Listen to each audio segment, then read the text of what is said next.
تو فاسق ہوتا ہے عمل کی حد سے نکلنے والا۔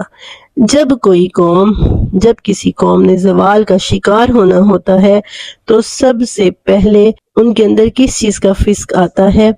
ان کے اندر کیا چیز آتی ہے کہ وہ عمل کی حد سے باہر نکل آتے ہیں، وہ عمل نہیں کرنا چاہتے۔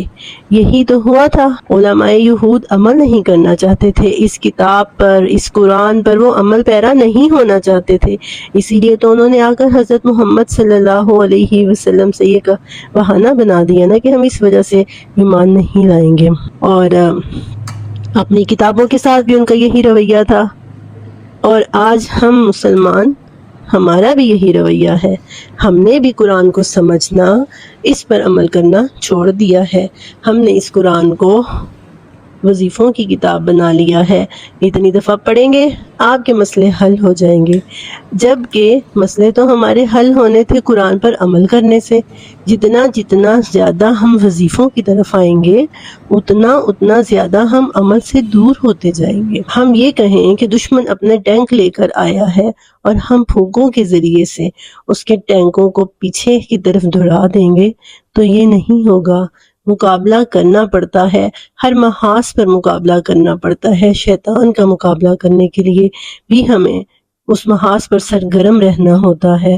جب تک ہم یہ ایک قوموں کا زوال شروع ہو جاتا ہے جب اپنی الہامی کتاب کو یہ اہمیت دینا شروع کر دیتے ہیں کہ صرف اصال ثواب کی کتاب، صرف وظیفوں کی کتاب بنا دیتے ہیں، تو پھر دل سخت ہونے شروع ہو جاتے ہیں، پھر ان کا شمار علماء سوء میں ہونا شروع ہو جاتا ہے، فاسقین میں ہونا شروع ہو جاتا ہے۔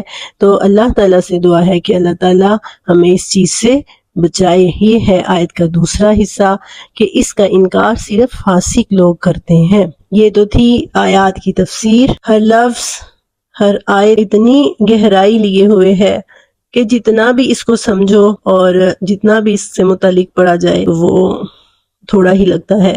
جب میں نے یہ سلسلہ شروع کرنے کا سوچا، ایک آیت، روز کی ایک آیت، تو میرے ذہن میں یہ بات آ رہی تھی کہ کچھ آیات تو بہت چھوٹی بھی ہیں اور یہ بہت ایک طویل سلسلہ ہو جائے گا، لیکن اب مجھے یہ بات سمجھ آ رہی ہے کہ آپ تو اس قرآن کا اعجاز ہی سمجھ لیں کہ ایک ایک لفظ پہ آپ گھنٹوں بول سکتے ہیں۔ بس اللہ تعالیٰ ہمیں صرف بولنے والوں میں سے نہ بنائے، ہمیں اللہ تعالیٰ عمل کرنے والوں میں سے بھی بنائے اور ان میں بھی ہمیں شامل کرے۔